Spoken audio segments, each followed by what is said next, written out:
Bisag kung sa pagkakadulangan wala diha sa mga butang nga iyang gibatunan. Wala diha ang imong kinabuhi. O ang tanan na iyang naangkon mao'y lumalabay lamang. Lon-lon temporaryo. Temporal things. Siya mo dili atubangan, dili adunahan atubangan sa atong buhing Dios. Sanglit ang Ginoo natong Ginoo sa verse 21, 12:21 sa ingon. Mao ka na siya nga nagnatibong sa bahandi alang sa iyong kaugalingon. Kung dili bahandiano sa atubangan sa Dios. Amen. Unsa inyong kanta karon? Wonderful grace of Jesus. Sanglit ay magkalimot. Tigo Ginoo mo daghang grasya sa inyong kinabuhi. Mo na akong message hapon kan brother Edmond. Ay naglibot sila. Daghan ko nung ipuslat lang ng anak sa Psalms 23:1. The Lord as my shepherd, I shall not want. Abi niya o kinalimutan mo na magkasulti. Spiritual na. Kaya kalimutan mo na ang sayok na. Matunaw na ng siguluha. Ang Ginoo mo matungkong balantay, way makulang na ko. Yang ano mo magkasudan. Ngano mo magkaibugas. Ngano mo magkaimainlawas. Ngano mo magkaisakyanan. Di dagang buwang. Spiritual na. Mo to akong i-expose na gahapon. Kanang bersikulo sa ayon kayo yaw-yawon. Pareho ron na sa John 3:16.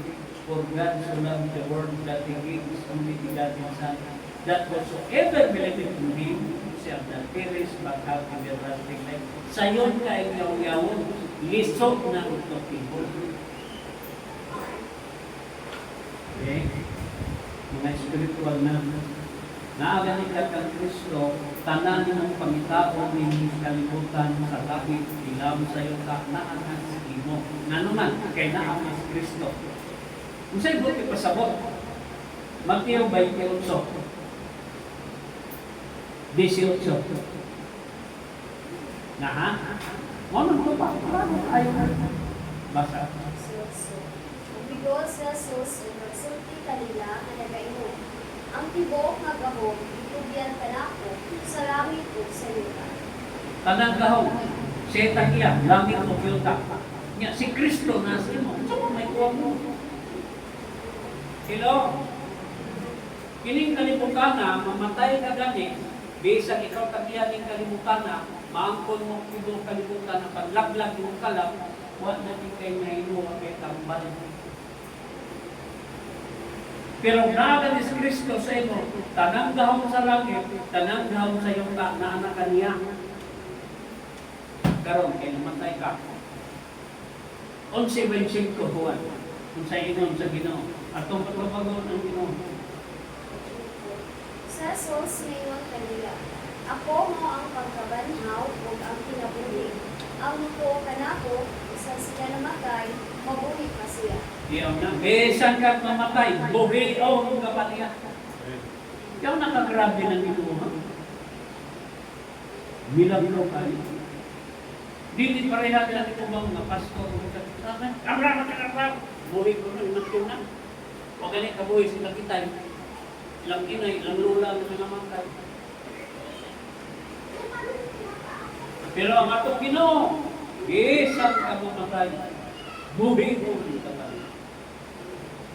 Mao na diha ang nakadindot, o nakaipinan ipitang tao, ang ato ramang ipinanlan, mabuhin ta. Ngayon ang ganit mabuhin na tanan. Naanang will, naanang health. Health is will. Naman tanan. Yan, ano masakit mo ka, ano na ba mo tayong problema. Kaya di ang pagtaan inyong kalibutan sa sala.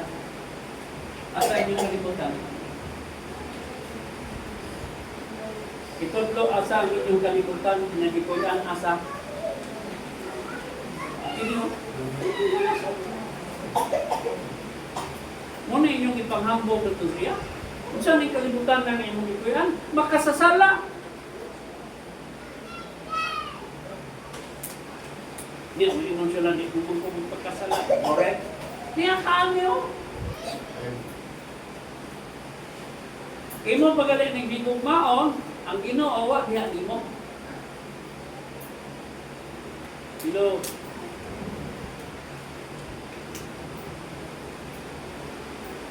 Kung ito si Brad Edward o si Brother at Brother Raul. Now, wa na nila higugma ilang kaugalingon kasi sila tunahon na silang kaugalingon.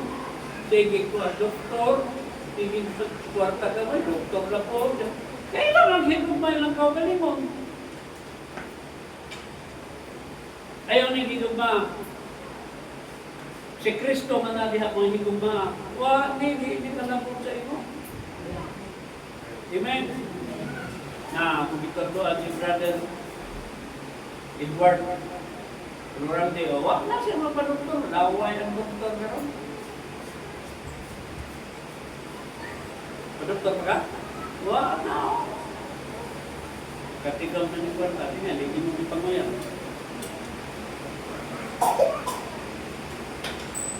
Sabot-sabot mo na, nanos ang mga to, ang Brother Edward. Sa paluba. Magsumbat ang tulingan. Naminaw na ba?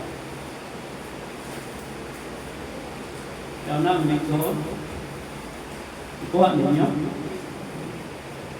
Niya, ikatuwa. Ang kasiguruhan, tingnan niya, ang kasiguruhan, yan ang siguridad, biling taong buhag, mo sa'yo. Na naman na, atong sa atong teksto sa Luke chapter 12, verse 18 na ingon ang Ginoo. O siya mingon, kini ang pagabuhaton ko, pagabubon ko ang akong mga dapa, mining dapa kamalig, o magtuto ko, blabipang tako, buliga na. O diha kanila, pagatitigan ko ang akong tanang mga abot, o mga bahanding. O ang ubang karong mga subigan na inisus ko na tako, bangko, ito nila itingting dito. Sinibi, o magaingon sa akong kalag, kaya na nakasiguro siya. Kalag ko, aduna ka na daghang mga bahandi, daghan na nagkagana, alang sa daghang mga tuig, pumahulay ka, diskanso, pumaon ka, uminom ka, magbitbay ka. Kaya na, unay sayo, ang iyang seguridad, ito ay utang sa iyang mga bahandi. Kaya yung bigalit ang bahandi, makapugong sa kinabuhi. Kaya kung ginoon pang makapugong sa kinabuhi, ang number 1 datot sa Pilipinas, sa English, dili utang karon mag-misi.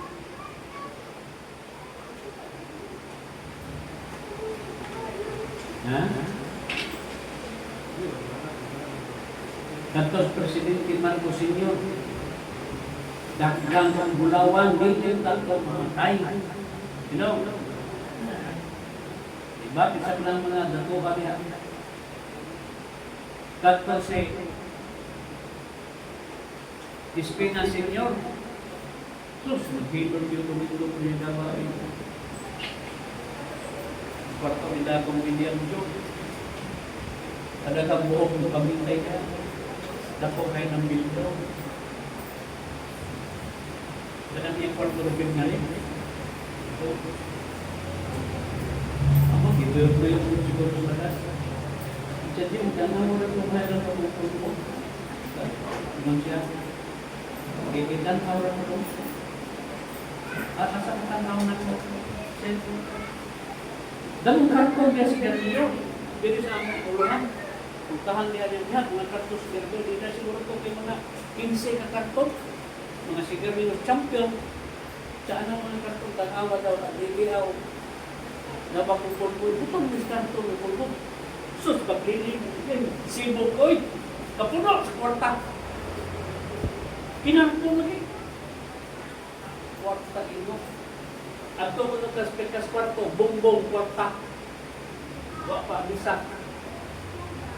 Yan. Yan tangkay para sa ginawa. Moro na kadako. Moro yung palitong dako. Lupit yung nilo. Palitan mo yun. Kayo. Nakahulog ko siya tangkay. Wa kahulog lang. Yan na. Wa kakubong kanong kwarta. Wa kakubong sa kinabuhi ni Espina Senior.